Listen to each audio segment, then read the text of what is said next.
అందరికీ నమస్కారం. ఈరోజు కథ కోడలికి ఒక న్యాయం, కూతురికి ఒక న్యాయం. రచించిన వారు వరలక్ష్మి గారు. పెళ్లి మండపం అంతా బంధువుల మాటలు, పిల్లల అల్లరితో చాలా సందడిగా ఉంది. ఒక పక్క పంతులు గారి మంత్రాలు, మరో పక్క సన్నాయి మేళం చప్పుళ్లతో అక్కడ పండుగ వాతావరణం కనిపిస్తోంది. ఆ సందడి మధ్యలో పెళ్లిపీటల మీద కూర్చున్న అంజలి మనసులో మాత్రం చాలా ఆలోచనలు తిరుగుతున్నాయి. పట్టుచీర నగలతో పెళ్లి కూతురిలా అందంగా ముస్తాబైన ఆమె కళ్ళలో చిన్న కన్నీటి తడి కనిపిస్తోంది. ఇన్నాళ్ళు ప్రేమగా చూసుకున్న అమ్మా నాన్నలను, పుట్టింటిని వదిలి వెళ్లాలనే బాధ ఒకవైపు ఉంటే, కొత్త జీవితం మొదలవుతుందనే ఆశ, సంతోషం ఆమె ముఖంలో మరోవైపు కనిపిస్తున్నాయి. ఆమె పక్కనే పెళ్లి కొడుకుగా కూర్చున్న కార్తీక్ ఆమె పడుతున్న బాధను అర్థం చేసుకున్నాడు. ఎంతో ప్రేమగా ఆమె వైపు చూశాడు. అతనేమీ మాట్లాడకపోయినా, నీకు నేనెప్పటికీ తోడుగా ఉంటాను అన్నట్లుగా చూసిన చూపు అంజలికి కొండంత ధైర్యాన్ని ఇచ్చింది. పెళ్లి తంతంతా ముగిసింది. అప్పగింతల సమయం దగ్గర పడుతుండడంతో అంజలి కళ్ళలో మళ్ళీ కన్నీళ్లు తిరుగుతున్నాయి. ఆ సమయంలో కార్తీక్ వాళ్ళ అమ్మ, అంజలి అత్తగారు అయిన రాజ్యలక్ష్మి గారు నెమ్మదిగా అంజలి దగ్గరికి వచ్చారు. చుట్టూ ఉన్న బంధువులు, పెద్దవాళ్ళందరూ చూస్తుండగానే ఆమె ఎంతో ప్రేమగా అంజలి రెండు చేతులను తన చేతుల్లోకి తీసుకున్నారు. అంజలి కళ్ళలోకి చూస్తూ ఎంతో ఆప్యాయంగా ఇలా అన్నారు. అమ్మా అంజలి, నువ్వేడవకమ్మా. ఈరోజు నేను మా ఇంటికి కోడల్ని తీసుకువెళ్ళడం లేదు, నా సొంత కూతుర్నే తీసుకువెళ్తున్నాను. ఇప్పటిదాకా మీ అమ్మా నాన్నలు నిన్ను ఎంత ప్రేమగా చూసుకున్నారో, మా ఇంట్లో కూడా నేను నిన్ను అలాగే చూసుకుంటాను. నీకక్కడ ఎలాంటి కష్టం, ఏ లోటు రానివ్వను అని గుండెలకు హత్తుకునేలా చెప్పారు. అత్తగారు చెప్పిన ఆ ప్రేమపూర్వకమైన మాటలు వినగానే అంజలి మనసు ఒక్కసారిగా తేలికపడింది. ఇప్పటి వరకు ఆమె మనసులో ఉన్న భయం, బెంగ అంతా మాయమైపోయింది. ఆ స్థానంలో చెప్పలేనంత సంతోషం ఉప్పొంగి ఆమె కళ్ళలోంచి ఆనంద బాష్పాలు రాలాయి. ఇంత మంచి అత్తగారు దొరకడం నిజంగా నా అదృష్టం అనుకుంటూ తనలో తానే ఎంతో మురిసిపోయింది. ఇదంతా పక్కనే ఉండి చూస్తున్న కార్తీక్ మనసు కూడా సంతోషంతో నిండిపోయింది. తన తల్లి అన్న మాటలకు ఎమోషనల్ అవుతున్న అంజలి వంక ఎంతో ప్రేమగా చూశాడు. కూతుర్ని అత్తగారింటికి పంపిస్తున్నామనే బాధలో ఉన్న అంజలి తల్లిదండ్రులకు కూడా ఆ మాటలు ఎంతో ధైర్యాన్ని, ప్రశాంతతను ఇచ్చాయి. పూలతో అందంగా అలంకరించిన శోభనం గది, మల్లెపూల సువాసనల మధ్య అంజలి కొద్దిగా సిగ్గుతో, ఇంకొద్దిగా కంగారుగా ఎదురు చూస్తూ కూర్చొనుంది. అప్పుడు కార్తీక్ గదిలోకి వచ్చి నెమ్మదిగా ఆమె దగ్గరకు వెళ్ళాడు. అంజలి రెండు చేతులను తన చేతుల్లోకి తీసుకొని ఎంతో ప్రేమగా ఆమె కళ్ళలోకి చూస్తూ ఇలా అన్నాడు. అంజలి, మా అమ్మ చాలా మంచిది. ఆమెకు కొంచెం పాతకాలం పద్ధతులు, పట్టింపులు ఉండొచ్చు, కానీ ఆమె మనసు మాత్రం వెన్నలాంటిది. ఈ రోజు నుంచి నువ్వు మా ఇంటికి వెలుగునిచ్చే దీపానివి. నా ప్రాణం ఉన్నంత వరకు నిన్నొక మహారాణిలా, కంటికి రెప్పలా చూసుకుంటాను. ఇది నా మాట అని ఎంతో నమ్మకంగా చెప్పాడు. కార్తీక్ ఇచ్చిన ఆ భరోసాతోనే అంజలి మనసులో మిగిలి ఉన్న చిన్నపాటి కంగారు, భయం కూడా పూర్తిగా మాయమైపోయాయి. ఒక పక్క సొంత కూతురిలా చూసుకునే అత్తగారు, మరో పక్క ఇంతగా ప్రేమించే భర్త. ఇక నాకు అంతకన్నా ఏం కావాలి అనుకుంటూ ఆమె మనసు ఆనందంతో నిండిపోయింది.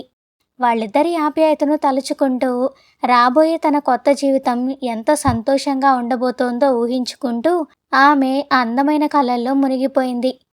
మరుసటి రోజు ఉదయం అత్తగారింట్లో అంజలికి అది మొదటి ఉదయం. కొత్త పెళ్లి కూతురు కదా, పెళ్లి హడావుడితో బాగా అలసిపోయి ఉంటుంది. ప్రశాంతంగా పడుకొని అని ఇంట్లో వాళ్ళెవరూ ఆమెను నిద్రలేపలేదు. కానీ అంజలికి మాత్రం కొత్త బాధ్యతలు గుర్తొచ్చి ఉదయాన్నే 5 గంటలకే మెలకు వచ్చేసింది. వెంటనే లేచి తలస్నానం చేసింది. అందమైన పట్టుచీర కట్టుకొని చేతి నిండా గాజులు, నుదుటన పెద్ద కుంకుమ బొట్టుతో అచ్చం మహాలక్ష్మిలా ముస్తాబై గలగలమంటూ వంటగది వైపు అడుగులేసింది.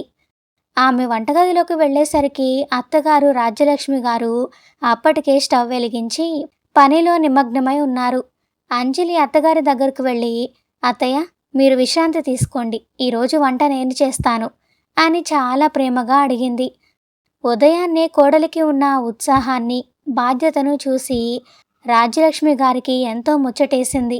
ఆనందంగా చిరునవ్వు నవ్వి, సరేనమ్మా అంజలి, ఈ ఇంట్లో అడుగుపెట్టిన మొదటి రోజే బాధ్యతలు తీసుకుంటున్నావన్నమాట. నాకు చాలా సంతోషంగా ఉంది అంటూ మెచ్చుకున్నారు. ఆ తర్వాత తమ ఇంటి అలవాట్లను కోడలికి వివరిస్తూ, మన ఇంట్లో ఉదయం పూట అందరికీ వేడివేడిగా టిఫిన్ ఉండాలమ్మా. అలాగే మధ్యాహ్నం భోజనంలో ఖచ్చితంగా 2 రకాల కూరలు, ఒక పప్పు ఉండాలి.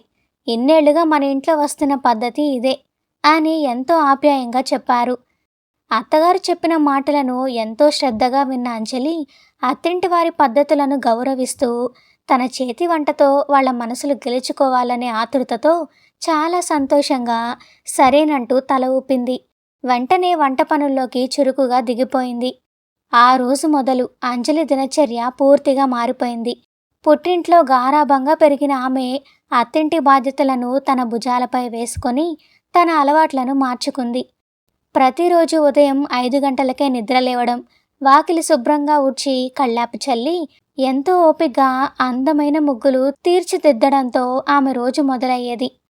ఆ తర్వాత ఇంట్లో వాళ్ళందరూ నిద్రలేచే సమయానికి వాళ్లకు వేడివేడిగా కాఫీలు, టీలు అందించడం, అత్తగారు చెప్పిన పద్ధతిలో ఏమాత్రం లోటు రాకుండా రకరకాల టిఫిన్లు, వంటలు చేయడం, ఇలా ఒకదాని తర్వాత ఒకటి పనులతో ఆమె పరుగులు తీస్తూనే ఉండేది. ఉదయం లేచిన దగ్గర నుండి రాత్రి పడుకునే వరకు క్షణం తీరిక లేకుండా ఒక యంత్రంలా పనిచేయడం మొదలుపెట్టింది. రాత్రి అయ్యేసరికి అంజలికి ఒళ్ళు నొప్పులొచ్చేవి.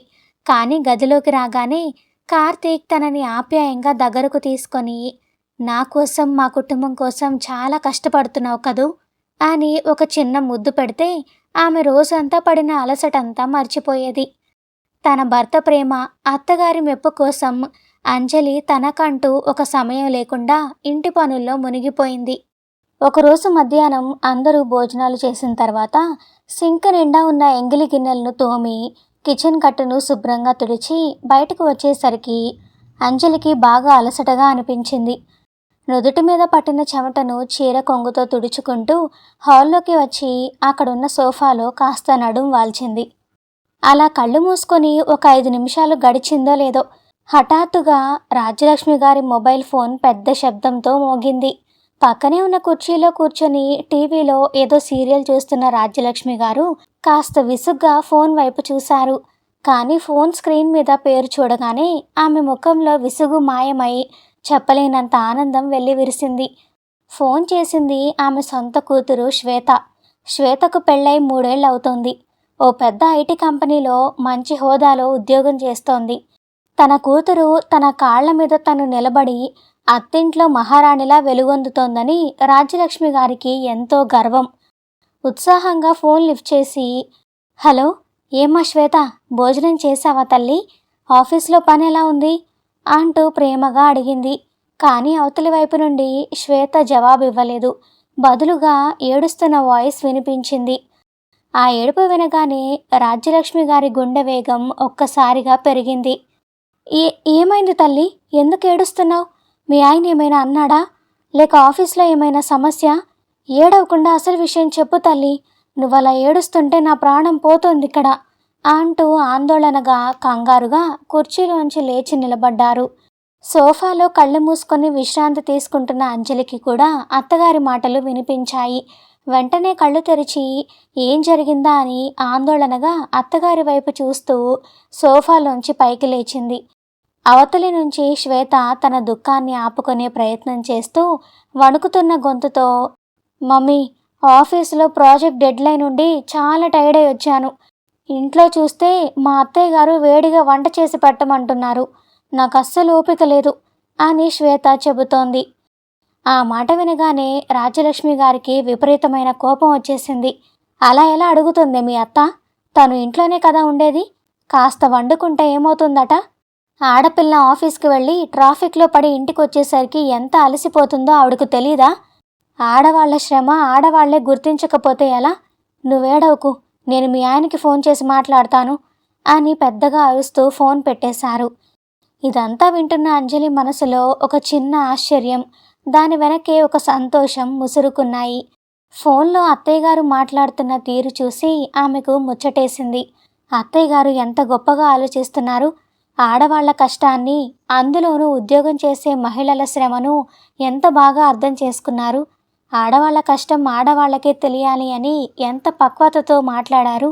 భవిష్యత్తులో నేను కూడా మళ్ళీ నా కెరీర్ స్టార్ట్ చేసి ఉద్యోగానికి వెళతానంటే ఖచ్చితంగా అత్తయ్య గారు నన్ను కూడా ఇలాగే అర్థం చేసుకొని నాకు అండగా నిలబడతారు అని మనసులోనే అనుకొని మురిసిపోయింది. ఒక వారం గడిచింది.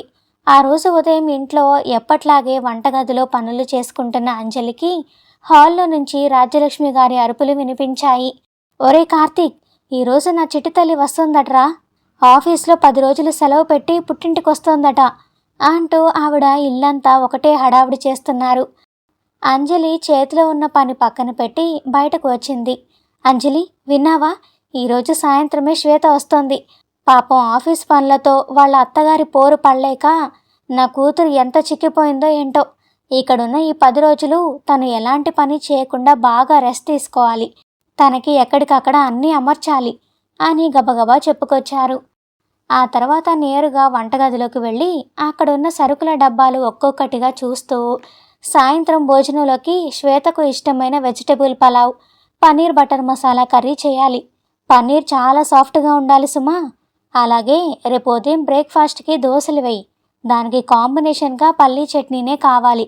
వేరే చట్నీ చేస్తే తను అస్సలు తినదు. ఈ 10 రోజులు నా కూతురికి ఇష్టమైనవే వండాలి. పాపం ఆ ఇంట్లో తనకి ఇష్టమైనవి అడిగి మరీ ఎవరు వండి పెడతారేంటి అంటూ రేపటి నుంచి చేయాల్సిన పనుల చిట్టా విప్పారు. అంజలి ఇవన్నీ వింటూ వంటగది గుమ్మం దగ్గర చాలా ప్రశాంతంగా నిలబడింది. తనకి పని రెట్టింపు అవుతుందన్న ఆలోచన ఆమె మనసులోకి రాలేదు. పైగా ఒక తల్లి తన కూతురు వస్తోందని ఎంతలా మురిసిపోతోందో, ఎంతగా ఆరాటపడుతోందో చూసి ఆమెకు ముచ్చటేసింది. నిజమే కదా, పెళ్ళై వేరే ఇంటికి వెళ్ళిన కూతురు పుట్టింటికి వస్తోందంటే ఆ సంతోషమే వేరు.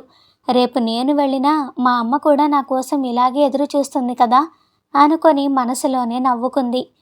ఏమాత్రం విసుక్కోకుండా, అలాగే అత్తయ్య, మీరు చెప్పినట్టే అన్నీ శ్వేతకు నచ్చేలా వండుతాను.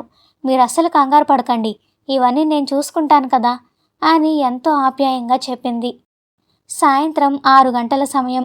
ఇల్లంతా అగరబత్తీల సువాసనతో పాటు వంటగదిలోంచి వస్తున్న పలావ్, పన్నీర్ బటర్ మసాలా గుమ్మగుమ్మలు కలిసి ఒక పండుగ వాతావరణాన్ని తలపిస్తున్నాయి. అంజలి పనులన్నీ ముగించుకొని అత్తగారు చెప్పినట్టే శ్వేతకు ఇష్టమైన వంటకాలన్నీ సిద్ధం చేసి మొహం కడుక్కొని నీట్గా తయారైంది. రాజ్యలక్ష్మి గారు మాత్రం ఒక చోట కుదురుగా నిలబడలేకపోతున్నారు. ప్రతి 5 నిమిషాలకోసారి గుమ్మం దగ్గరకు వెళ్ళడం, గేటు బయటకు తొంగి చూడడం, మళ్ళీ లోపలికి వచ్చి గోడ గడియారం వంక చూడడం. ఆమె ఆరాటం చూస్తుంటే ఎన్నో ఏళ్లుగా విడిపోయిన కూతురు మళ్ళీ ఇంటికి వస్తోందేమో అన్నంత ఆందోళన కనిపిస్తోంది. సరిగ్గా 6:15కు ఇంటి ముందు ఒక క్యాబ్ వచ్చి ఆగింది. కారు డోర్ తీసుకొని శ్వేత బయటకు దిగింది. భుజాన ల్యాప్టాప్ బ్యాగ్, చేతిలో ఒక చిన్న ట్రాలీ సూట్ కేసు ఉన్నాయి. ఆఫీస్ నుంచి నేరుగా రావడంతో ముఖంలో కొద్దిగా అలసట స్పష్టంగా కనిపిస్తోంది. గేట్ శబ్దం వినగానే రాజ్యలక్ష్మి గారు ఇంట్లోంచి ఒక్క పరుగున బయటకొచ్చారు. గుమ్మం మెట్లు దిగి వడివడిగా వెళ్ళి గేటు దగ్గరే శ్వేతను గట్టిగా హత్తుకున్నారు. నా చిట్టి తల్లి వచ్చేసిందా అంటూ శ్వేత ముఖాన్ని 2 చేతుల్లోకి తీసుకొని నుదుటి మీద ముద్దు పెట్టి, ఎంత చిక్కిపోయావే, ముఖంలో అసలు కళే లేదు. ఆ ఆఫీస్లో నీతో ఎంత చాకరీ చేయించుకుంటున్నారో ఏంటో, ఇంటికొచ్చాక మళ్ళీ మీ అత్తగారి పోరొకటి అంటూ ఏడుపు మొదలుపెట్టారు. శ్వేత నవ్వుతూ, అవన్నీ వదిలి మమ్మీ, నేనొచ్చేసానుగా, ఇక 10 రోజులు మీ చేతి వంట తింటూ ఫుల్గా రెస్ట్ తీసుకుంటాను అంటూ తల్లి భుజం మీద వాలింది. ఇదంతా చూస్తూ అంజలి గుమ్మం దగ్గర చిరునవ్వుతో నిలబడి ఉంది. వాళ్ళిద్దరూ లోపలికి రాగానే, రా శ్వేత, ఎలా ఉన్నావు, జర్నీ కంఫర్టబుల్గా జరిగిందా అని ఎంతో ఆప్యాయంగా పలకరించింది, చేతిలో ఉన్న చల్లటి మంచినీళ్ల గ్లాసును శ్వేతకు అందిస్తూ. శ్వేత నీళ్లు తాగుతూ, బాగున్నాను వదినా, బాగానే జరిగింది, థ్యాంక్ యూ అంది. వెంటనే రాజ్యలక్ష్మి గారు కల్పించుకొని, అంజలి, ఆ బ్యాగ్ లోపల పెట్టి ముందు వెళ్ళి నా కూతురికి వేడిగా కొంచెం స్ట్రాంగ్గా ఫిల్టర్ కాఫీ తీసుకురా. పాపం ప్రయాణం చేసి ఎంత అలసిపోయిందో చూడు. రా అమ్మ, అలా సోఫాలో కూర్చో అంటూ శ్వేత చేయి పట్టుకొని తీసుకువెళ్ళి హాల్లో కూర్చోబెట్టారు. ఏసీ ఆన్ చేసి శ్వేత పక్కనే కూర్చొని ఆమె తల నిమురుతూ కుశల ప్రశ్నలు వేయడం మొదలుపెట్టారు. అంజలికి అత్తగారి మాటలు ఏమాత్రం అధికారంగా అనిపించలేదు. ఒక ఆడపిల్ల ఇన్ని రోజుల తర్వాత పుట్టింటికి వస్తే ఏ తల్లిదండ్రైనా అలాగే ఆరాటపడతారు కదా అని మనసులో అనుకుంది. అంజలి బ్యాగులు తీసుకువెళ్ళి గదిలో పెట్టి కాఫీ కలపడానికి వంటగదిలోకి వెళ్ళింది. మరుసటి రోజు ఉదయం 8:30 అవుతున్నా శ్వేత ఇంకా నిద్ర లేవలేదు. అంజలి ఎప్పట్లాగే తెల్లవారుజామునే లేచి తన పనులన్నీ ముగించుకుంది. అత్తగారు చెప్పినట్లు శ్వేత కోసం వేడివేడి దోశలు, పల్లి చట్నీ చేయడానికి వంటగదిలో అన్నీ సిద్ధం చేసుకుంటోంది. పల్లి చట్నీ కోసం పల్లీలు వేయించి పొట్టు తీసి పక్కన పెట్టింది. దోశల పిండి గిన్నెను ఫ్రిడ్జ్లోంచి తీసి గట్టు మీద పెడుతుండగా అనుకోకుండా ఆమె చేయి తగిలి పక్కనే ఉన్న ఒక చిన్న స్టీల్ గరిట కింద పడి టంగుమని శబ్దం వచ్చింది. అంతే. హాల్లో సోఫాలో కూర్చొని పేపర్ చదువుతున్న రాజ్యలక్ష్మి గారు ఒక్క ఉదుటన లేచారు. ఏదో కొంప మునిగిపోయినట్లు కంగారుగా వంటగది వైపు అడుగులు వేసుకుంటూ అంజలి దగ్గరికి వచ్చి, ఏమే అంజలి, ఏంటా సౌండ్లు? పాపం చాలా రోజుల తర్వాత నా కూతురు ఇప్పుడే కదా ప్రశాంతంగా నిద్రపోతోంది. నువ్విలా సౌండ్లు చేస్తే తనకి మెలకు వస్తుంది. కాస్త జాగ్రత్తగా ఉండలేవు అని చాలా నెమ్మదిగా కానీ కోపం తెలుస్తున్నట్లుగా కళ్ళు పెద్దవి చేసి గుసగుసలాడుతూ అరిచారు. అంజలి ఆశ్చర్యంగా అత్తగారి వంక చూసింది. సారీ అత్తయ్య, చేయి జారి పడింది అని నెమ్మదిగా చెప్పింది. కానీ రాజలక్ష్మి గారి కంగారు అంతటితో ఆగలేదు. చట్నీ కోసం మిక్సీ ఇప్పుడే వేయకు. నా కూతురు నిద్ర లేచి వచ్చేదాకా వంటగది వైపు వెళ్ళొద్దు. లేదంటే ఏదో ఒకటి పడేసి సౌండ్ చేస్తూనే ఉంటావు అంటూ వరుస పెట్టి హెచ్చరికలు జారీ చేశారు. అత్తగారి ఆ అతి జాగ్రత్త చూసి అంజలికి నవ్వాలో ఆశ్చర్యపోవాలో అర్థం కాలేదు. కానీ ఒక తల్లికి తన కూతురి మీద ఉన్న ప్రేమ కాబోలు అనుకొని, సరే అత్తయ్య, జాగ్రత్తగా ఉంటాను. మిక్సీ కూడా శ్వేత లేచాకే వేస్తానులే అని నవ్వుతూ తల ఊపింది. ఆ తర్వాత 10 గంటలకి శ్వేత నిద్ర లేవగానే వేడివేడి కాఫీ మంచం దగ్గరికే పట్టుకెళ్ళి ఇచ్చింది రాజ్యలక్ష్మి. నిద్రమత్తులో ఉన్న శ్వేత ఆ కాఫీ తాగుతుంటే ఆమెను చూసి మురిసిపోయింది. ఆ రోజంతా శ్వేత కోసం రకరకాల వంటలు చేయడం, ఇంట్లో పనులతో అంజలికి విపరీతమైన అలసట వచ్చేసింది. రాత్రి భోజనాలయ్యాక గిన్నెలన్నీ తోమి కిచెన్ సర్దేసరికి రాత్రి 12 దాటింది. అప్పటికే అంజలి తల బద్దలైపోతున్నట్లుగా విపరీతమైన నొప్పితో బాధపడుతోంది. కార్తీక్ అప్పటికే గాఢ నిద్రలో ఉన్నాడు. ఆఫీసులో అలసిపోయి వచ్చిన వాణ్ణి నిద్ర లేపడం ఇష్టం లేక నుదుటికి కొంచెం అమృతాంజన్ రాసుకొని పడుకుంది. తలనొప్పి పోట్లు పొడుస్తుండడం వల్ల రాత్రంతా ఆమెకు సరిగ్గా నిద్ర పట్టలేదు. అటూ ఇటూ దొర్లుతూ తెల్లవారుజామునెప్పుడో గాఢ నిద్రలోకి జారుకుంది. రోజు ఉదయం 5:30కు మోగే ఫోన్ అలారం మోగింది. కానీ ఆ నిద్ర మత్తులో అంజలి అలారం ఆపేసి తెలియకుండానే మళ్ళీ కళ్ళు మూసుకుంది. కొద్దిసేపటికి హఠాత్తుగా ఏదో గుర్తొచ్చినట్లు ఉలిక్కిపడి లేచింది. కళ్ళు తెరిచి గోడ గడియారం వైపు చూసేసరికి సమయం ఖచ్చితంగా 6 గంటలవుతోంది. అంతే. అంజలి గుండె గుబేలుమంది. రోజు 5:30 కల్లా వంటగదిలో ఉండే తను ఈరోజు అరగంట లేట్ అయింది. తలనొప్పి ఇంకా పూర్తిగా తగ్గలేదు. అయినా సరే అత్తగారు ఏమనుకుంటారో, ఇంట్లో పనులు, కాఫీలు, టిఫిన్లు లేట్ అయిపోతాయి అన్న కంగారుతో ముఖం మీద హడావుడిగా నీళ్లు చల్లుకొని జుట్టు ముడివేసుకొని చీర సరిచేసుకుంటూ ఆదరాబాదరాగా వంటగది వైపు పరుగు తీసింది. ఆమె కిచెన్ గుమ్మం దగ్గరకు వెళ్ళేసరికి లోపల రాజ్యలక్ష్మి గారు అప్పటికే స్టవ్ ఆన్ చేసి పాలు కాగబెడుతున్నారు. ఆమె ముఖంలో ఒక రకమైన విసుగు, కోపం స్పష్టంగా కనిపిస్తున్నాయి. రామ్మా రా, మహారాణిలా ఇప్పుడొస్తున్నావా? ఏంటో ఈ కాలం ఆడపిల్లలు, బాధ్యత అనేది ఏ కోసానా లేదు. ఇంట్లో అత్తగారు ఉదయాన్నే లేచి వంటగదిలో పని చేస్తుంటే 6 గంటల దాకా గుర్రు పెట్టి నిద్రపోతున్నారు. సూర్యుడు నెత్తి మీదకు వచ్చేదాకా నిద్రపోతే ఇంటికి దరిద్రం. మా కాలంలో జ్వరాలొచ్చినా, నొప్పులొచ్చినా 4 గంటలకే లేచి ఇంటి పనులు చేసేవాళ్ళం అంటూ సనుగుతూ దెప్పి పొడవడం మొదలుపెట్టారు. అంజలి గుమ్మం దగ్గరే అలాగే నిలబడిపోయింది. ఆమెకు ఏం మాట్లాడాలో అర్థం కాలేదు. తాను లేటైంది కేవలం అరగంట మాత్రమే. అది రాత్రంతా తలనొప్పితో విలవిల్లాడి లేటుగా పడుకోవడం వల్ల. కూతురు ఆఫీస్లో పనిచేసి అలసిపోయిందని జాలిపడ్డారు. కానీ రాత్రి 12 దాకా ఇంట్లో చాకిరీ చేసి ఒంట్లో బాలేక కేవలం అరగంట ఆలస్యంగా లేచిన తాను మాత్రం బాధ్యత లేని కోడలా? తను పడుతున్న శ్రమంతా ఆ అరగంట ఆలస్యంతో కొట్టుకుపోయిందా? ఈ ప్రశ్నలు అంజలి మనసును తొలిచేయడం మొదలుపెట్టాయి. సాయంత్రం 5 గంటల సమయం. కార్తీక్ ఆఫీస్ నుంచి ఇంటికి వచ్చాడు. అంజలి 2 కప్పుల్లో వేడివేడి కాఫీ తీసుకొని లోపలికి వచ్చింది. ఒక కప్పు కార్తీక్కి అందించి తను కూడా నెమ్మదిగా పక్కనే కూర్చుంది. కార్తీక్ కాఫీ కప్పు పక్కన పెట్టి అంజలి చేతిని తన 2 చేతుల్లోకి తీసుకొని ఆమె కళ్ళలోకి చూస్తూ ముఖం మీద పడిన ముంగురులను వెనక్కి నెడుతూ, "ఏమైంది అంజలి, ఎందుకలా డల్గా ఉన్నావు?" అని చాలా ప్రేమగా అడిగాడు. తన భర్త తనను అంత ప్రేమగా అడిగేసరికి అంజలి ఉదయం జరిగిన విషయం చాలా సున్నితంగా చెప్పడానికి ప్రయత్నించింది. "కార్తీక్, నాకు రాత్రి కొంచెం ఒంట్లో బాలేదు, అందుకే లేవడం లేట్ అయింది.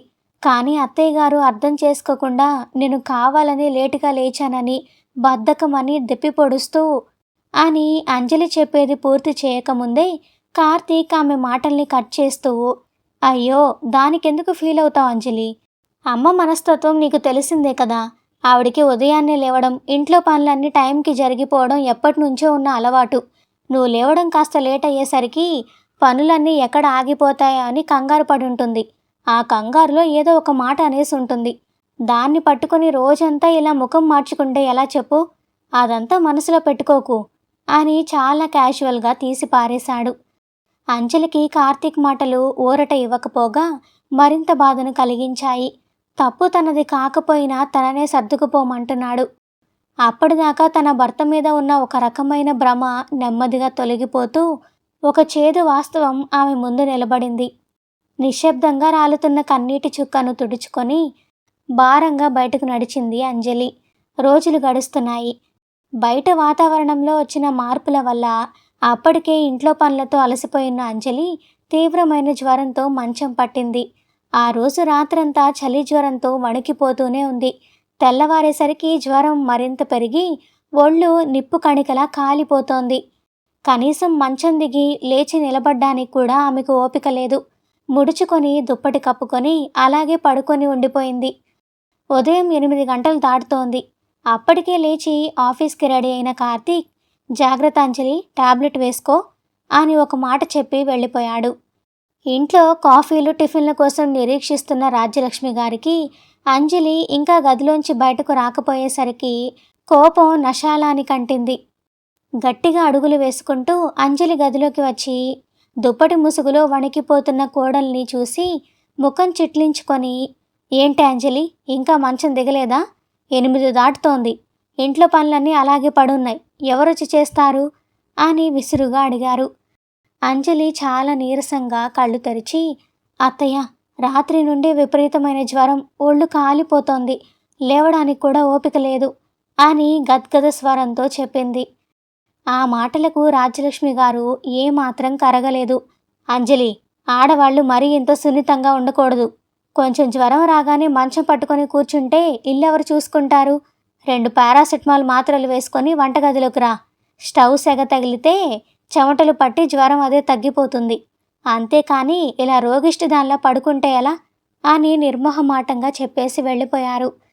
అత్తగారి మాటలకు అంజలికి కన్నీళ్ళాగలేదు. వేరే దారి లేక కళ్ళు తిరుగుతున్నా సరే గోడలు పట్టుకుంటూ మెల్లగా వంటగదిలోకి వెళ్ళి ఎలాగోలా ఆ రోజు వంట పూర్తి చేసి గిన్నెలన్నీ తోమి పక్కన పెట్టింది. 2 రోజుల వరకు కూడా అంజలికి ఆ జ్వరం వల్ల వచ్చిన నీరసం పూర్తిగా తగ్గలేదు. కానీ ఇంటి పనులు మాత్రం చేసుకుంటోంది. మధ్యాహ్నం సమయం. శ్వేత సోఫాలో కూర్చొని మొబైల్ చూస్తూ తల పట్టుకొని, "మమ్మీ, నాకెందుకో కొంచెం తలనొప్పిగా ఉందే" అని చిన్నగా అంది. అంతే. ఆ మాట వినగానే రాజ్యలక్ష్మి గారు పరుగున కూతురి దగ్గరకు వచ్చారు. "అయ్యో, నా చిట్టి తల్లికి ఏమైంది? ప్రయాణపు బడలిక ఇంకా తగ్గలేదా?" అని వందల ప్రశ్నలు వేస్తూ కంగారు పడిపోయారు. వెంటనే శ్వేతను పట్టుకొని తీసుకువెళ్ళి బెడ్ మీద పడుకోబెట్టారు. ఫ్యాన్ స్పీడ్ తగ్గించి ఏసీ ఆన్ చేశారు. తమకు తెలిసిన ఫ్యామిలీ డాక్టర్కి ఫోన్ చేసి, "మా అమ్మాయికి తలనొప్పిగా ఉంది, ఏ మందు వాడాలి?" అని కనుక్కొని మరీ టాబ్లెట్ ఇచ్చారు. "నోరు చేదుగా ఉందేమో తల్లి, ఇంట్లోవి ఏం తింటావులే కానీ నీకు ఇష్టమైన రెస్టారెంట్ నుంచి మష్రూమ్ సూప్ ఆర్డర్ చేస్తానుండు" అని వెంటనే ఫోన్లో ఫుడ్ ఆర్డర్ చేశారు. ఇదంతా కిచెన్లోంచి చూస్తున్న అంజలికి మతిపోయినట్లయింది. ఇంతలో రాజ్యలక్ష్మి గారు వంటగది దగ్గరకు వచ్చి, "అంజలి, ఆ గిన్నెల తర్వాత కడుక్కోవచ్చు కానీ చేతులు తుడుచుకొని ఇలారా, పాపం శ్వేతకు తలనొప్పిగా ఉందట. ఆ అమృతాంజన్ తీసుకొనొచ్చి కొంచెం సేపు దాని తల ఒత్తు, నెమ్మదిగా నిద్ర పడుతుంది అని ఆర్డర్ వేశారు. అంజలి చేతిలో ఉన్న గిన్నెను అక్కడే సింక్లో వదిలేసి చేతులు తుడుచుకొని నెమ్మదిగా శ్వేత గదిలోకి వెళ్ళింది. బెడ్ మీద పడుకున్న శ్వేత పక్కన కూర్చొని తైలం తీసుకొని ఆమె నుదుటికి రాస్తూ మెల్లగా వత్తడం మొదలుపెట్టింది. అంజలి కళ్ళు అప్రయత్నంగానే చెమర్చాయి. ఆమె చేతులు యాంత్రికంగా కదులుతున్నాయి, కానీ మనసులో మాత్రం ఒక భయంకరమైన తుఫాను చెలరేగుతోంది. నాకు ఒళ్ళు కాలిపోతూ కళ్ళు తిరిగి కింద పడిపోతున్నా సరే కనీసం ఒక గ్లాసు వేడి నీళ్ళు ఇచ్చి ఓదార్చే దిక్కు లేదు. అదే ఈ ఇంటి కూతురికి చిన్న తలనొప్పి వస్తే ఇల్లంతా పీకి పందిరి వేస్తున్నారు. డాక్టర్లు, బయట ఫుడ్డు, ఏకంగా నా చేత సేవలు. కూతురికి ఒక న్యాయం, కోడలికి ఒక న్యాయం. ఆ క్షణం అంజలికి తన స్థానం ఏంటో స్పష్టంగా అర్థమైపోయింది. ఈ ఇంట్లో తను ఎప్పటికీ కూతురు కాలేదు. పెళ్లి మండపంలో సొంత కూతురిలా చూసుకుంటాను అని అత్తగారు చెప్పిన మాటలన్నీ కేవలం నలుగురి ముందు గొప్ప కోసం చెప్పిన అబద్ధాలు మాత్రమే. తను కేవలం పెళ్లి పేరుతో ఈ ఇంటికి తెచ్చుకున్న ఒక జీతం లేని పని మనిషి మాత్రమే అనే పచ్చి నిజం ఆమె మనసును తీవ్రంగా తొలిచేసింది. శ్వేత 10 రోజుల సెలవులు ఇట్టే గడిచిపోయాయి. ఆ 10 రోజులు ఆమెకు ఏ లోటు రాకుండా అత్తగారి చీవాట్లను సైతం భరిస్తూ అంజలి ఆమెకు సేవలు చేసింది. సెలవులు ముగియడంతో శ్వేత అయిష్టంగానే తన అత్తగారింటికి ఉద్యోగ బాధ్యతలకు తిరిగి వెళ్ళిపోయింది. శ్వేత వెళ్ళిన 2 రోజులకే అంజలి జీవితంలో ఒక చిన్న ఆశాకిరణం లాంటి వార్త వచ్చింది. తను పెళ్లికి ముందు అప్లై చేసిన ఒక మంచి సాఫ్ట్వేర్ కంపెనీ నుంచి ఆఫర్ లెటర్ వచ్చింది. చాలా మంచి జీతం. అంజలి ఆనందంగా ఆ లెటర్ తీసుకొని వెళ్ళి కార్తీక్కి, అత్తయ్య గారికి చూపించింది. రాజ్యలక్ష్మి గారు ఆ లెటర్ చూసి ముఖం చిట్లించారు. ఉద్యోగమా? మన ఇంటి కోడళ్ళు ఎప్పుడూ బయటకు వెళ్ళి పని చేయలేదు. భర్త సంపాదన చాలదా నీకు? ఇంట్లో ఆడవాళ్ళు కూడా ఆఫీసులకు వెళ్ళిపోతే ఈ ఇల్లు ఎవరు చూసుకుంటారు? వచ్చే చుట్టాలు పక్కాలు వాళ్ళకి మర్యాదలు ఎవరు చేస్తారు? నా వయసు అయిపోతుంది, ఇవన్నీ నేను చేయలేను. నువ్వు ఉద్యోగానికి వెళ్ళడానికి వీల్లేదు అని ఖచ్చితంగా చెప్పేశారు. కార్తీక్ కూడా అమ్మ మాటకే వంత పాడాడు. అవునంజలి, అమ్మ చెప్పేది నిజమే కదా. మనకు డబ్బులకేం తక్కువ. నువ్వు ఇంట్లో ఉండి ఇల్లు చూసుకుంటేనే పద్ధతిగా ఉంటుంది అన్నాడు. అంజలి తన కలలను భారంగా మనసులోనే చంపేసుకుంది. కొద్ది రోజుల తర్వాత రాజ్యలక్ష్మి గారికి శ్వేత నుండి ఫోన్ వచ్చింది. ఫోన్ స్పీకర్లో పెట్టి మాట్లాడుతున్నారు రాజ్యలక్ష్మి గారు. మమ్మీ, నాకు ప్రమోషన్ వచ్చింది మమ్మీ, జీతం కూడా 30% పెంచారు అని ఎగిరి గంతేస్తూ చెప్పింది శ్వేత. ఆ మాట వినగానే రాజ్యలక్ష్మి గారి ఆనందానికి అవధుల్లేవు.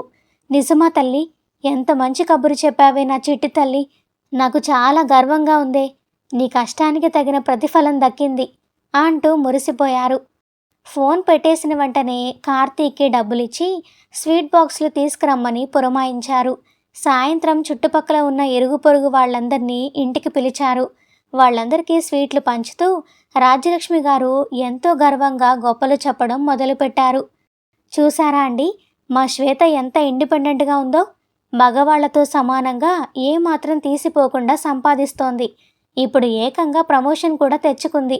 ఆడపిల్లలంటే ఇలా తమ కాళ్ళ మీద తాము నిలబడాలి, ఎవరి మీద ఆధారపడకూడదు. నా కూతుర్ని నేను అలాగే పెంచాను అంటూ ఊరంతా తెలిసేలా తన కూతురి ఘనకీర్తిని చాటుకున్నారు. పొరుగువాళ్లు కూడా అవునమ్మా, మీ అమ్మాయి చాలా అదృష్టవంతురాలు అని పొగిడి వెళ్లారు.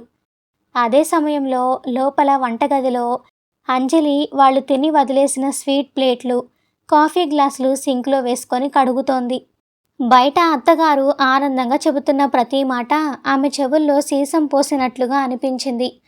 కూతురు సంపాదిస్తే ఆమె ఇండిపెండెంట్, అదే కోడలు తన కాళ్ల మీద తాను నిలబడాలని, తన చదువుకు తగ్గ ఉద్యోగం చేసుకుంటానని ఆశపడితే అది ఇంటి పరువు తీసే పని. అంజలికి తన జీవితం మీద విరక్తి పుట్టింది. ఈ ద్వంద్వ వైఖరి ఆమెను మానసికంగా కుంగదీసింది. కొన్ని నెలలు గడిచాయి. దసరా పండుగ రానే వచ్చింది. ఇంట్లోకి బంధువుల రాక మొదలైంది. కార్తీక్ వాళ్ళ పిన్నమ్మలు, పెద్దమ్మలు, వాళ్ళ పిల్లలతో ఇల్లు కలకల్లాడుతోంది. దాదాపు 20 మందికి పైగా జనం ఇంట్లో ఉన్నారు. పండగ పూట ఆడపిల్ల ఇంట్లో ఉంటేనే ఇంటికి కళ అని రాజ్యలక్ష్మి గారు పట్టుబట్టి మరీ పండక్కి 2 రోజుల ముందే శ్వేతను వాళ్ళ అత్తగారింటి నుంచి పుట్టింటికి తీసుకొచ్చారు. బంధువులు శ్వేత రాకతో అంజలికి పనుల భారం పదింతలు పెరిగింది. పండుగ రోజు ఉదయం 4 గంటలకే నిద్రలేచింది అంజలి. రాజ్యలక్ష్మి గారు ముందు రోజే ఒక పెద్ద లిస్ట్ అప్పజెప్పారు. దేవుడి గది శుభ్రం చేయడం, ఇల్లంతా తుడిచి గడపలకు పసుపు కుంకుమలు రాయడం, 20 మందికి టిఫిన్లు, మధ్యాహ్నం భోజనానికి 3 రకాల కూరలు, పప్పు, పాయసం, గారెలు వేయడం. దానికి తోడు పండగ రోజు కావడంతో అంజలి ఆ రోజంతా ఉపవాసం కూడా ఉంది. ఒంట్లో ఓపిక నశిస్తున్నా పండగ పూట అత్తగారు ఏమీ అనకూడదన్న భయంతో కిచెన్లో ఒక యంత్రంలా పనిచేస్తోంది. మరోవైపు శ్వేత దినచర్యలో ఎలాంటి మార్పు లేదు. పండగ రోజు కూడా ఇంట్లో అందరూ ఉదయాన్నే లేచి స్నానాలు చేస్తుంటే తను మాత్రం ఉదయం 10 గంటలకు తీరిగ్గా నిద్రలేచింది. ఖరీదైన పట్టుచీర కట్టుకొని ఒంటి నిండా నగలు వేసుకొని హాల్లో సోఫాలో మహారాణిలా కూర్చొని బంధువులతో కబుర్లు చెబుతోంది. రాజ్యలక్ష్మి గారు కిచెన్లోకి వచ్చి అంజలికి పనులు పురమాయిస్తూనే మధ్య మధ్యలో శ్వేత కోసం పండ్లు, జ్యూస్లు తీసుకువెళ్ళి ఇస్తున్నారు. పాపం ఆఫీస్ టెన్షన్స్, ప్రయాణం, పండగ పూటైనా నా కూతురు ప్రశాంతంగా రెస్ట్ తీసుకోవాలి కదా అని బంధువులతో ఎంతో గర్వంగా చెబుతున్నారు. ఇవన్నీ కిచెన్లోంచి చూస్తున్న అంజలికి అలవాటైపోయి తన పని తాను చేసుకుపోతోంది. పండగ రోజు కావడంతో అంజలి వాళ్ళ అమ్మా నాన్నలు కూడా కూతుర్ని చూడ్డానికి వచ్చారు. చేతిలో 2 స్వీట్ బాక్సులు, పళ్ళు పట్టుకొని ఎంతో ఆశగా ప్రేమగా గుమ్మం తొక్కారు. వాళ్ళని చూడగానే వంటగదిలో ఉన్న అంజలి ముఖంలో ఆనందం వెల్లి విరిసింది. కానీ హాల్లో ఉన్న రాజ్యలక్ష్మి గారి ముఖంలో మాత్రం చిరునవ్వు లేదు.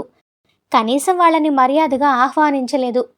వాళ్ళు తెచ్చినవి తీసుకొని టీపాయ్ మీద పెడుతూ, కూర్చోండి, చూస్తున్నారు కదా ఇంట్లో ఎంత హడావుడుందో. ఏంటోనండి, ఈ కాలం ఆడపిల్లలకి ఏ పని రావడం లేదు. అంతా నా నెత్తనే పడుతోంది. అంజలికి అసలు ఓపికే లేదు. ఏ చిన్న పని చెప్పినా ముఖం మార్చుకుంటుంది. ఎంతసేపు రూమ్లోకి వెళ్ళిపోదామా, ఫోన్ చూసుకుందామా అని చూస్తుంది. అసలు పని మీద ధ్యాసే లేదు. పుట్టింట్లో ఏం నేర్పించారో ఏంటో అని వ్యంగ్యంగా అన్నారు. అందరి ముందు కూతురి అత్తింట్లో తనని అలా అవమానించేసరికి అంజలి తండ్రికి తల తీసేసినట్లయింది. వాళ్ళ అమ్మ కళ్ళలో నీళ్లు తిరిగాయి. కానీ తాము ఏదైనా ఎదురు మాట్లాడితే కూతురి కాపురం ఎక్కడ పాడవుతుందో అన్న భయంతో మౌనంగా ఉండిపోయారు. కిచెన్లో గారెలు వేస్తున్న అంజలికి ఇదంతా స్పష్టంగా వినిపిస్తోంది. ఇన్ని రోజులు తన్ను ఏమన్నా భరించింది. కానీ తనని కని పెంచి ఎంతో అల్లారు ముద్దుగా చూసుకున్న తన తల్లిదండ్రులను అంతమంది బంధువుల ముందు ఏ తప్పు చేయకపోయినా అలా నిలబెట్టి అవమానిస్తుంటే అంజలికి రక్తం మరిగిపోయింది. కళ్ళెంబడి జలజల కన్నీళ్లు రాలాయి. అప్పటికే ఉపవాసంతో ఉదయం నుంచి చేసిన పనితో బాగా అలసిపోయి ఉన్న అంజలికి ఉన్నట్టుండి కళ్ళు తిరిగి కింద పడిపోయింది. అందరూ కంగారు పడ్డారు. అంజలి తండ్రి పరిగెత్తుకుంటూ వెళ్ళి నీళ్లు చల్లాడు. అంజలికి మెలకు వచ్చింది. కానీ రాజ్యలక్ష్మి గారు ఏమాత్రం కనికరం చూపించలేదు. ఏంటి ఈ నాటకాలు? పండగ పూట ఇంట్లో ఇలా అపశకునంలాగా పడిపోయావు? అందరికీ భోజనాలు వడ్డించాలి, లేచి ముఖం కడుక్కొనరా అని విసుక్కున్నారు. అంజలి నీరసంగా కార్తీక్ వైపు చూసింది, కనీసం అతనైనా అడ్డుకుంటాడని.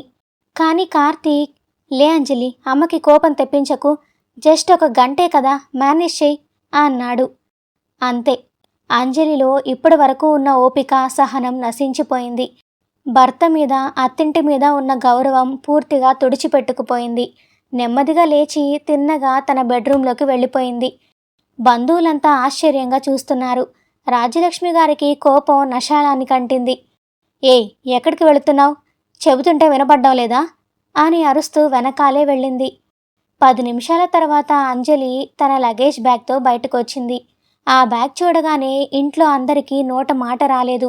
కార్తీక్ కంగారుగా ముందుకి వచ్చి, ఏంటంజలి ఇదంతా? బ్యాగ్ ఎందుకు సర్దుకున్నావు? ఎక్కడికి వెళ్తున్నావు అని అడిగాడు. అంజలి ముఖంలో ఇప్పుడు ఎలాంటి భయము లేదు, బాధ లేదు. ఒక ప్రశాంతమైన దృఢత్వం ఉంది. నా ఇంటికి వెళుతున్నాను కార్తీక్, నన్ను ఒక మనిషిగా గుర్తించే చోటుకి వెళుతున్నాను అని స్పష్టంగా చెప్పింది. రాజ్యలక్ష్మి గారు అరుస్తూ, ఎంత పొగరే నీకు? పండగ పూట బంధువులందరి ముందు మా పరువు తీస్తావా? నీకిక్కడ ఏం తక్కువైందని ఈ నాటకాలు ఆడుతున్నావు అన్నారు. అంజలి రాజ్యలక్ష్మి గారి కళ్ళలోకి సూటిగా చూస్తూ, ఏం తక్కువైందా అత్తయ్య? గౌరవం తక్కువైంది. మనిషి అన్న గుర్తింపు తక్కువైంది. నేను ఈ ఇంటికి కోడలిగా వచ్చాను, బానిసగా కాదు. నాకు జ్వరం వస్తే పని చేస్తే తగ్గుతుందన్నారు. అదే మీ కూతురికి తలనొప్పి వస్తే డాక్టర్ని పిలిపించారు. నేను ఉద్యోగం చేస్తానంటే ఇంటి పరువు పోతుందన్నారు. అదే మీ కూతురికి ప్రమోషన్ వస్తే ఊరంతా స్వీట్లు పంచారు. పండక్కి నేను ఉపవాసం ఉండి 20 మందికి వండి పెడుతూ కళ్ళు తిరిగి పడిపోతే లేచి పనులు చేయమంటున్నారు. అదే మీ కూతురు ఉదయం నుంచి ఏ పని చేయకుండా మహారాణిలా కూర్చున్నా మీకు తప్పుగా అనిపించలేదు. నా శ్రమ మీకు కనబడలేదు. నా తల్లిదండ్రులను అందరి ముందు అవమానించారు. మీరు ఏ రోజు నన్ను మీ కోడలిగా చూడలేదు, కనీసం మనిషిలా కూడా చూడలేదు. అంజలి మాటలకు ఇల్లంతా నిశ్శబ్దం అలముకుంది. శ్వేత వైపు తిరిగి అంజలి అడిగింది, శ్వేత, ఒక ఆడపిల్లగా నువ్వే చెప్పు. మీ అత్తగారు నిన్ను, మీ అమ్మ నన్ను చూసినట్లుగా చూస్తే ఒక్కరోజైనా నువ్వు ఆ ఇంట్లో ఉంటావా? ఆఫీస్ నుంచి అలసిపోయి వస్తే వంట చేయమన్నారని ఏడ్చావు కదా. నేను ఉదయం 5 నుంచి రాత్రి 12 వరకు ఈ ఇంట్లో చాకరీ చేస్తుంటే నీకు ఏనాడైనా నా కష్టం కనిపించిందా? శ్వేత తలదించుకుంది. ఆమె దగ్గర సమాధానం లేదు. తర్వాత కార్తీక్ వైపు చూస్తూ, నీకు భార్య అవసరం లేదు కార్తీక్. మీ అమ్మకి ఎదురు చెప్పని ఒక రోబోట్ కావాలి. నా ఆత్మగౌరవాన్ని చంపుకొని నేనిక్కడ ఒక్క క్షణం కూడా ఉండలేను అని చెప్పి తన తల్లిదండ్రులతో కలిసి గుమ్మం వైపు నడిచింది. సరిగ్గా అంజలి గడప దాటుతున్న ఆ క్షణంలో ఆ నిశ్శబ్దాన్ని చీల్చుకుంటూ సోఫాలో ఉన్న శ్వేత ఫోన్ రింగ్ అయింది. స్క్రీన్ మీద పేరు చూడగానే శ్వేత ముఖం పాలిపోయింది. చేతులు వణికాయి. ఫోన్ చేసింది శ్వేత అత్తగారు.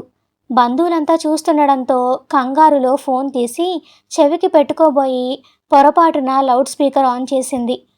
ఫోన్ ఆన్ అవ్వగానే అవతల నుంచి అరుపులు. ఏమే శ్వేత, పండక్కని 2 రోజులు పుట్టింటికి వెళుతున్నానని చెప్పి వెళ్ళావు.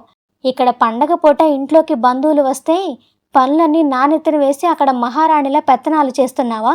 నీకు అసలు బుద్ధుందా? పండగ పూట కోడలు ఇంట్లో ఉండి చాకరీ చేయాలి గాని పుట్టింట్లో కులుకుతావా? అక్కడ మీ అమ్మ నీకు ఇవే బుద్ధులు నేర్పిందా?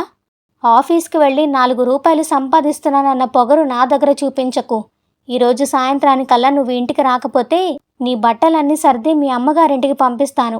మళ్ళీ ఈ గడప తొక్కడానికి వీల్లేదు. వెంటనే బయలుదేర్రా అంటూ దారుణంగా తిట్టి ఫోన్ కట్ చేసింది ఆమె. ఆ మాటలు వినగానే శ్వేత బోరున ఏడ్చేసింది. నిజానికి ఆమె కూడా అత్తింట్లో సరిగ్గా ఇలాంటి నరకమే అనుభవిస్తోంది. కానీ పరువు కోసం తల్లిదండ్రులకు చెప్పకుండా దాచిపెట్టింది. కూతురు ఏడుపు చూసి రాజ్యలక్ష్మి గారు తట్టుకోలేకపోయారు. నా చిట్టి తల్లి, ఆ గయ్యాళి నిన్ను ఇంత హింస పెడుతుంటే ఇన్ని రోజులు ఎందుకు చెప్పలేదే నాకు అంటూ ఏడుస్తూ వెళ్ళి కూతుర్ని హత్తుకున్నారు. అంజలి గుమ్మం దగ్గర ఆగి వెనక్కి తిరిగి రాజ్యలక్ష్మి గారి వైపు చూసింది. చూసారా అత్తయ్య, కర్మకు చిరునామా తెలియదనుకోకండి. మీరు ఈ ఇంట్లో ఒకరి కూతురికి ఏ కన్నీళ్ళైతే మిగిల్చారో ఈరోజు అవే కన్నీళ్లు మీ సొంత కూతురి కళ్ళలోంచి కారుతున్నాయి. మీ కూతురికి ఒక న్యాయం, నాకొక న్యాయం అని మీరు అనుకున్నారు. కానీ కాలం అందరికీ ఒకటే న్యాయం చేస్తుంది. మీ కూతురి బాధ చూసి మీకిప్పుడు ఎంత బాధగా ఉందో నన్ను చూసినప్పుడు నా తల్లిదండ్రులకు కూడా అంతే బాధ కలుగుతుంది కదా. ఆడవాళ్ళకి శత్రువులు మగవాళ్ళు కాదత్తయ్య. ఇలా ద్వంద్వ వైఖరితో ఆలోచించే మీలాంటి ఆడవాళ్లే అని చెప్పి నిశ్శబ్దంగా బయటకు వెళ్ళిపోయింది. అంజలి తండ్రి గర్వంగా తన కూతురి చేయి పట్టుకొని బయటకు నడిచాడు. రాజ్యలక్ష్మి గారు ఒక్కసారిగా కుప్పకూలిపోయారు. తన తప్పు ఆమెకు స్పష్టంగా తెలిసొచ్చింది. తన కూతురు అనుభవిస్తున్న నరకం చూశాక తను అంజలికి చేసిన అన్యాయం ఆమె కళ్ళ ముందు మెదిలింది. అప్పటి వరకు మిన్నకుండిపోయిన కార్తీక్కి కూడా జ్ఞానోదయం అయింది. తను సైలెంట్గా ఉండడం వల్లే అంజలి ఇంత వేదన అనుభవించిందని గ్రహించాడు. వెంటనే పరిగెత్తుకుంటూ బయటకు వెళ్ళాడు. అంజలి కార్ తలుపు తీసి లోపల కూర్చోబోతుండగా కార్తీక్ వెళ్ళి ఆమె చేయి పట్టుకున్నాడు. అంజలి, ఆగు ప్లీజ్ అన్నాడు వణుకుతున్న గొంతుతో. బంధువులంతా గుమ్మం దగ్గర నిలబడి ఆశ్చర్యంగా చూస్తున్నారు. అందరి ముందు 2 చేతులు పట్టుకొని కన్నీళ్లతో క్షమాపణ అడిగాడు. నన్ను క్షమించంజలి. నీ బాధను, నీ కన్నీళ్లను నేను ఏనాడు అర్థం చేసుకోలేకపోయాను. అమ్మ మాటలకి తల ఊపుతూ ప్రతిసారి నిన్నే సర్దుకుపోమన్నాను తప్ప నీ స్థానంలో ఉండి ఒక్కసారి కూడా ఆలోచించలేదు. ఒక భర్తగా నేను పూర్తిగా ఫెయిల్ అయ్యాను. దయచేసి నన్ను వదిలేసి వెళ్ళొద్దు. నా తప్పు దిద్దుకునేందుకు నాకు ఒక్క అవకాశం ఇవ్వు. ఇకపై ఈ ఇంట్లో నువ్వు ఏడవాల్సిన అవసరం రానివ్వను. నీ ఆత్మగౌరవానికి నేను అడ్డంగా నిలబడతాను అని కన్నీళ్లతో బతిమాలాడు. రాజ్యలక్ష్మి గారు కూడా బయటకు వచ్చి చేతులు జోడించి, నన్ను క్షమించమ్మా అంజలి అంటూ వెక్కి వెక్కి ఏడ్చారు. నా అహంకారం నా కళ్ళకు పొరలు కమ్మేలా చేసింది. నా సొంత కూతురి జీవితంలో ఆమె పడుతున్న నరకం కళ్ళారా చూశాక కానీ ఈ రాతి గుండెకు బుద్ధి రాలేదు. ఒక తల్లిగా నా కూతురి కష్టాన్ని చూసి నా ప్రాణం విలవిల్లాడుతోంది. మరి నా మాటల వల్ల ఇన్ని రోజులు నీ తల్లిదండ్రుల ప్రాణం ఎంతలా తల్లడిల్లిపోయి ఉంటుందో నాకిప్పుడు అర్థమవుతోంది. వియ్యంకుల వారు, దయచేసి నన్ను క్షమించండి. గర్వంతో మిమ్మల్ని చాలా దారుణంగా అవమానించాను అని అంజలి తల్లిదండ్రుల వైపు చూసి క్షమాపణ అడిగారు. అంజలి మనసు కరిగిపోయింది. ఆమెకు కావాల్సింది వాళ్ళ మీద పగ తీర్చుకోవడం కాదు, పంతం నెగ్గించుకోవడం అంతకన్నా కాదు. ఆమె ఆశపడింది కేవలం బానిసత్వం లేని జీవితం, ఒక మనిషిగా ఆత్మగౌరవం దక్కాలని మాత్రమే. ఆ మార్పు, ఆ నిజమైన పశ్చాత్తాపం వాళ్ళ కళ్ళలో స్పష్టంగా కనిపించింది. అంజలి తన తండ్రి వైపు చూసింది. ఆయన కూడా సమ్మతంగా తల ఊపాడు. అంజలి కారు డోర్ మూసేసి అత్తగారి కన్నీళ్లు తుడిచి ఆమె చెయ్యి పట్టుకొని తిరిగి ఇంట్లోకి నడిచింది. కొన్ని నెలల తర్వాత ఉదయం 8 గంటలు. అంజలి నీట్గా డ్రెస్ వేసుకొని ల్యాప్టాప్ బ్యాగ్ భుజానికి తగిలించుకొని హాల్లోకి వచ్చింది. ఇప్పుడు ఇంట్లో వాతావరణం పూర్తిగా మారిపోయింది. రాజ్యలక్ష్మి గారు నవ్వుతూ కిచెన్లోంచి బయటకు వచ్చి వేడివేడి లంచ్ బాక్స్ అంజలి చేతికి ఇచ్చారు. జాగ్రత్తమ్మా, ఈరోజు సాయంత్రం త్వరగా వచ్చేయి, నేను నీకు ఇష్టమైన కర్రీ చేస్తాను అని ఆప్యాయంగా చెప్పారు. కార్తీక్ తన కార్ కీస్ తీసుకొని, రా అంజలి, నిన్ను ఆఫీస్ దగ్గర డ్రాప్ చేసి నేను వెళ్తాను అంటూ ఆమె చేతిలో ఉన్న ల్యాప్టాప్ బ్యాగ్ తను తీసుకున్నాడు. అంజలి ముఖంలో ఇప్పుడు నిజమైన సంతోషం వికసించింది.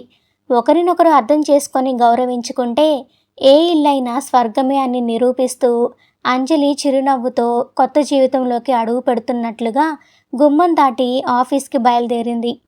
చూశారు కదా, ఈ కథ కేవలం అంజలిది మాత్రమే కాదు, పుట్టింటిని వదిలేసి అత్తిల్లే తన ప్రపంచం అనుకొని అడుగు పెట్టే ప్రతి ఆడపిల్ల కథ. కన్నవారిని, పెరిగిన ఇంటిని వదిలేసి వచ్చే ఏ ఆడపిల్లకైనా అత్తగారి రూపంలో మరో అమ్మ దొరికితే అంతకన్నా కావాల్సిందేముంటుంది చెప్పండి. మన ఇంటికి కోడలిగా వచ్చిన పిల్లను పరాయిదాన్లా కాకుండా సొంత కూతురిలా గుండెలకు హత్తుకుంటే ఆ ఆడపిల్ల తన ప్రాణం ఇచ్చైనా సరే ఆ ఇంటి పరువును నిలబెడుతుంది. అంజలి లాంటి ఎంతోమంది ఆడపిల్లల నిశ్శబ్ద కన్నీళ్లకు, వారి ఆత్మగౌరవానికి దక్కిన ఒక అందమైన, సంతోషకరమైన ముగింపు ఈ కథ. మన ఇళ్లలో కూడా కూతురికో న్యాయం, కోడలికో న్యాయం అనే వివక్షను వదిలేద్దాం. ఆప్యాయతను పంచుకుంటూ బంధాలను ప్రేమతో నిలబెట్టుకుందాం. మనసును హత్తుకునే ఇలాంటి వాస్తవ కథలను మీకు అందించే మన తెలుగు ప్రేమ కథలు ఛానల్ ప్రయత్నం మీకు నచ్చిందని అనుకుంటున్నాము. ఈ కథ మీ మనసును కదిలించి ఉంటే ఖచ్చితంగా లైక్ చేయండి. ఈ కథపై మీ మనసులోని మాటను కామెంట్ చేసి ప్రతి ఒక్కరికి షేర్ చేయండి. మరెన్నో మంచి కథల కోసం మన ఛానల్ని సబ్స్క్రైబ్ చేసుకోవడం మర్చిపోకండి. ఎల్లప్పుడూ మీ ప్రేమను మాకు ఇలాగే అందిస్తూ ఉండండి. మరో మంచి వీడియోతో మళ్ళీ కలుద్దాం. అంతవరకు సెలవు. నమస్కారం.